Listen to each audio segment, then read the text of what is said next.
Harry learns the Doctor's amazing secrets when he takes her to the far future. There, they find a baby farm run by babies. But can they be saved from the terrifying bogeyman? Welcome, friends and companions. Welcome to the Random Entertainment Channel. I am Enigmatic Joker. How are you today? I have warned you. You need to subscribe to this channel to know what time the broadcast is. So, I start earlier today. But okay, you're very welcome. I do this live stream today, and we before we will talk about this episode, this story. I will do the commercials. Sci-Fi Fantasy fans meet on this channel for fun chats about their beloved books, movies, series, and franchises. We also talk about food and drinks, music, and sport. Random, because we discuss everything that involves entertainment, including movies and series, books, and musics. Except we don't do religion or politics. That's not entertainment. Random because we'll broadcast on non-fixed times, actually on many different times. You need to subscribe to this channel to know what time the broadcast is. Random and enigmatic, yeah. Mysterious, in fact. Random also because we have no guests or different guests. You need to subscribe to me to know when you can can join me. Random. So also because we have no guests or different guests, it depends. Want to join me in a live stream or panel? If you want to join me in a live stream, feel free to contact me via Discord or YouTube. It will look as possible. You can actually put your comments on the videos, and you can contact me via this, or you can contact me via the Discord server and send me a personal message. The Discord server is called Random Entertainment Channel Tag Doctor Who. So cheers, mate, and have lots of fun. Your host, Enigmatic Joker. That's me, that's me, that's me. So, today we have the 15th Doctor story called Space Baby. And I do some general info about this story. So, Space Babies was the first episode of series 14 or season 1. It's what you want of Doctor Who. This episode, while not being the third starring Nkuti Gatwa or Millie Gibson, was the first non-Christmas special episode to star them.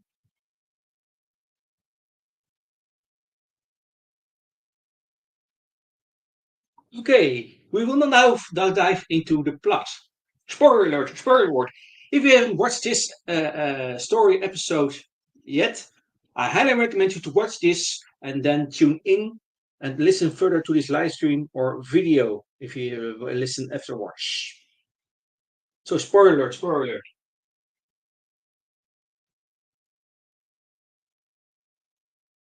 Are you ready?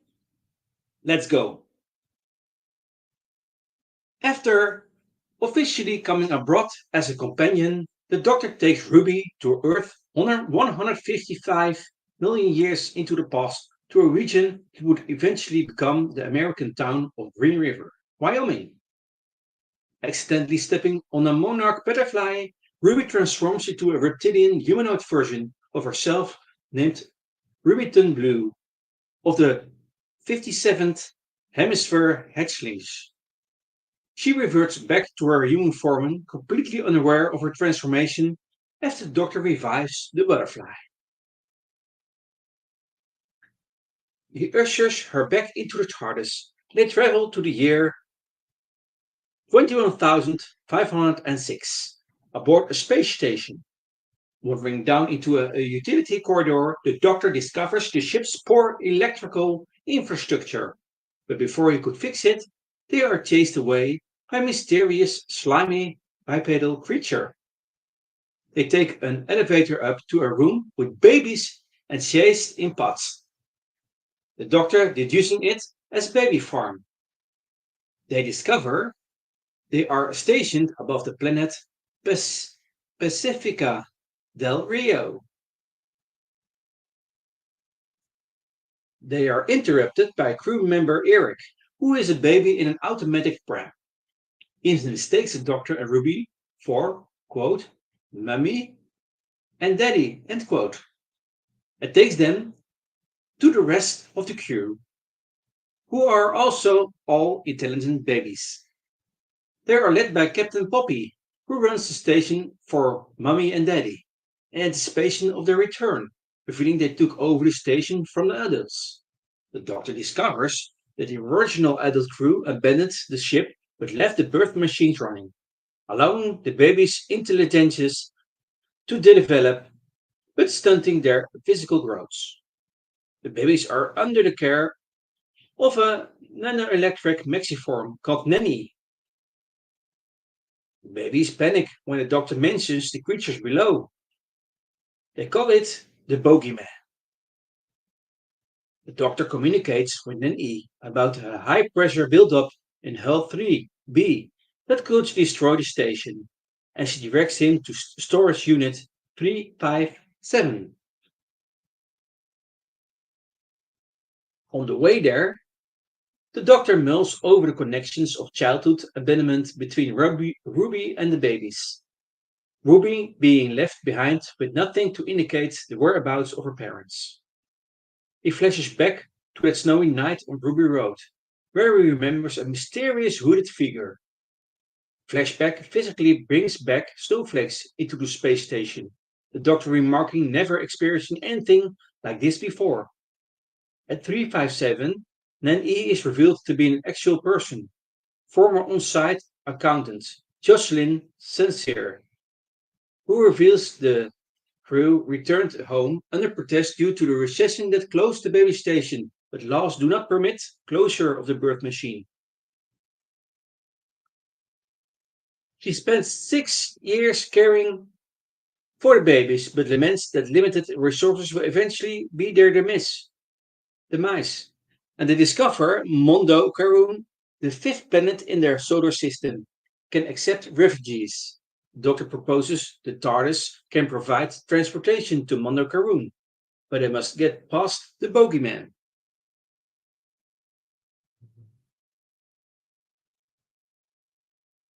The Doctor and Ruby discover Eric has gone to fight the bogeyman and rush to save him, but discover the pram empty.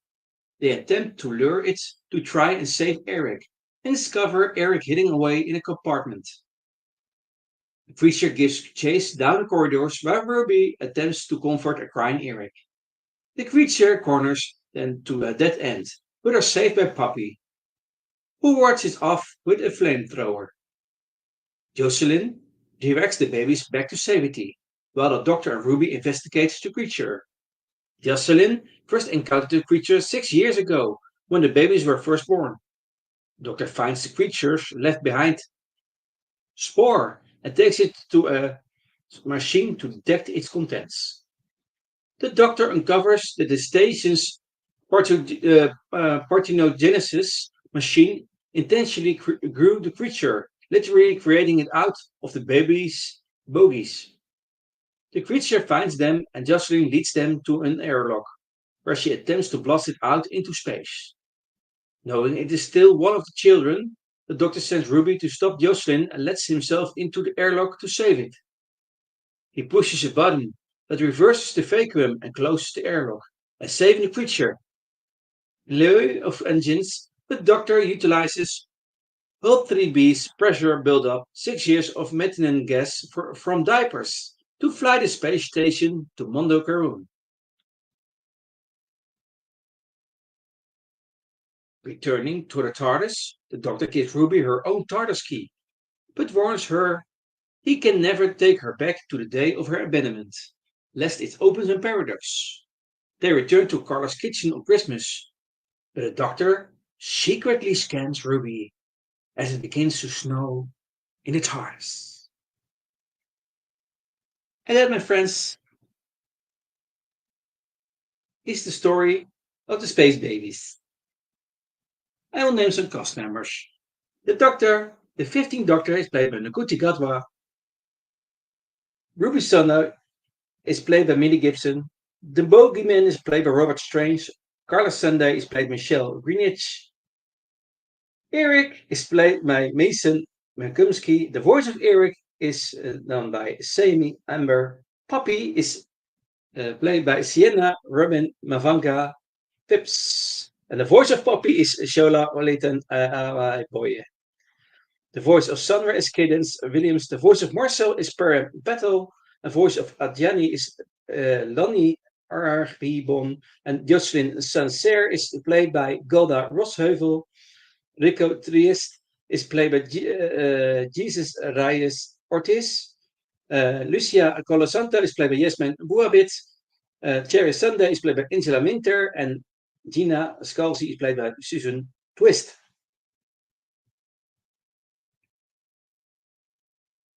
We now do some world building for the story. 6 points to ponder.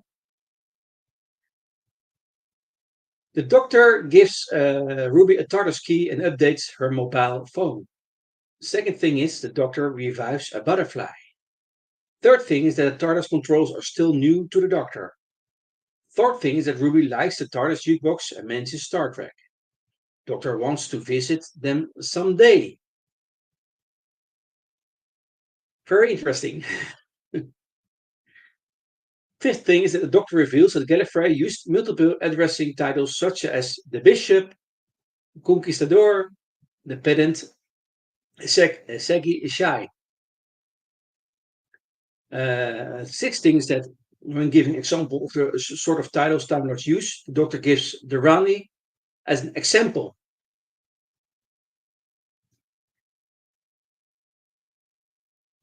Story note is that when the Doctor confirms Gallifrey is gone, the soundtrack piece, quote, "This is Gallifrey," end quote, is briefly heard.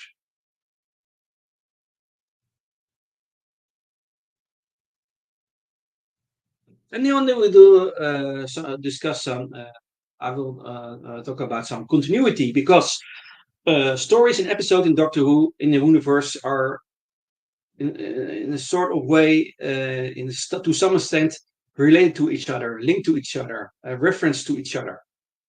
Past episode, current episodes, future episodes. There's not such a thing as canon in the universe. It's all about choose your own canon. But as I was already saying, to some extent, and there's to some degree, stories and episodes in the universe are linked to each other, related to each other, reference to each other, and influence each other.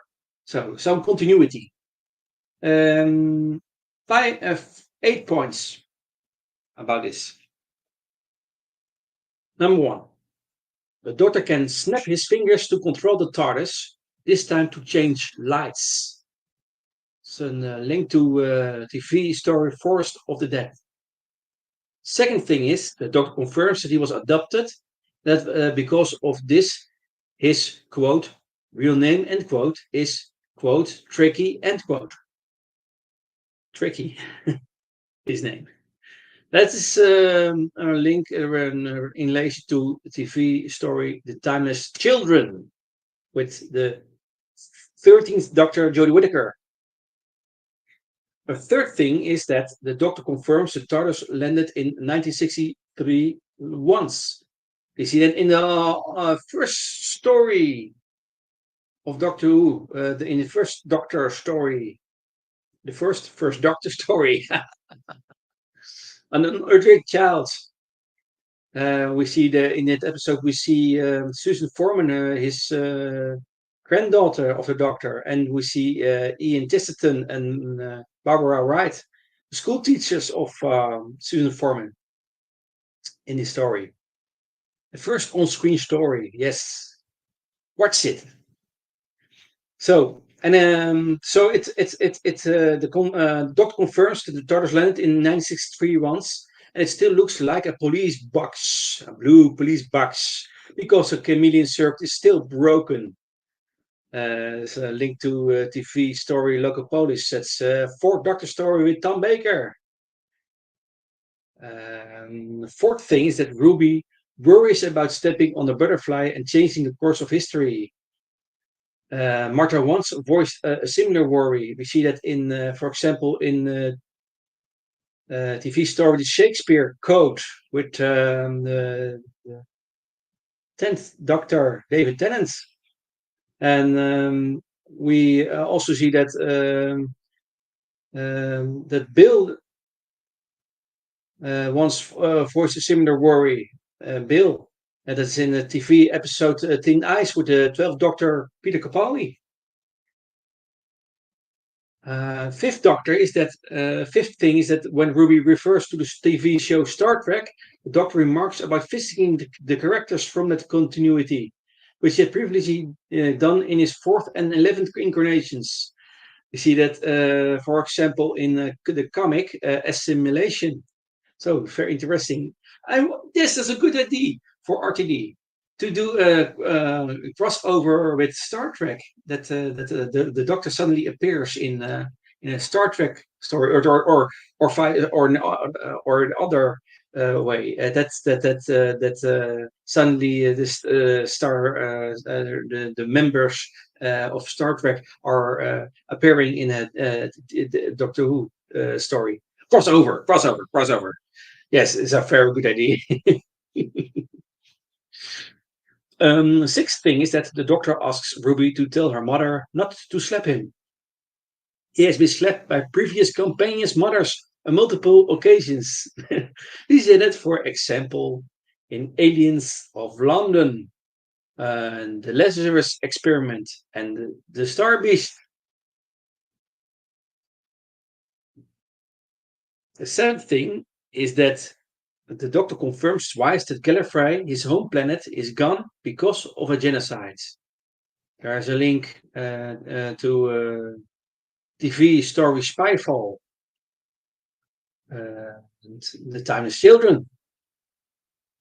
And the last thing is that the Doctor secretly uses a TARDIS scanner to check if Ruby is human or not. He previously secretly used it to check if Amy Pond was pregnant or not. You see that in TV story The Day of the Moon. So that, my friends, is this story, Space Babies. Of course, we don't know how this story will be developed during this series 14 or season 1. I think this is a first visit to the story. I'll do a revisit of this story in the future when all other episodes of this season / series are broadcasted. So keep subscribed to this channel to know when I will revisit this story, this episode.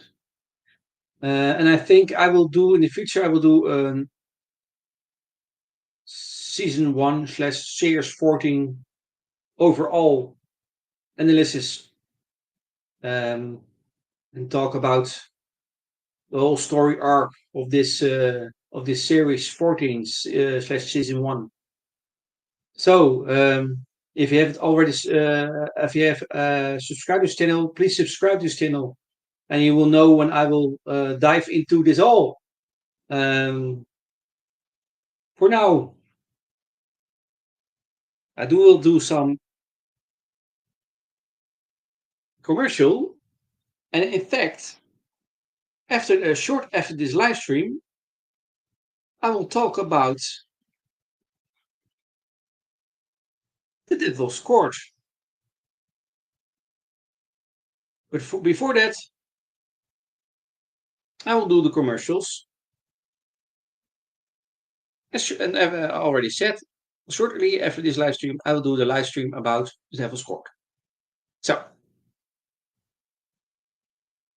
all sort of fans meet on this channel for fun chats about the beloved books, movies, series, and franchises. We also talk about food, drinks, music, and sports. By the way, Devil's Court deals with music, by the way. Random Entertainment Channel, because we'll discuss everything that involves entertainment, including movies and series, books, and music. Random, because we'll broadcast on non-fixed times, actually many different times. You need to subscribe to this channel to know what time the broadcast is. Random also, because we'll have no guests or different guests. It depends on what you show me in the live stream / panel. If you want to join me in a live stream, feel free to contact me via Discord or YouTube, and we will look what is possible.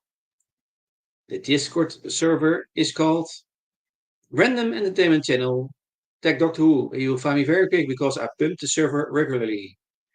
So cheers, mate, and have lots of fun. Your host, Enigmatic Joker. Okay. See you next time.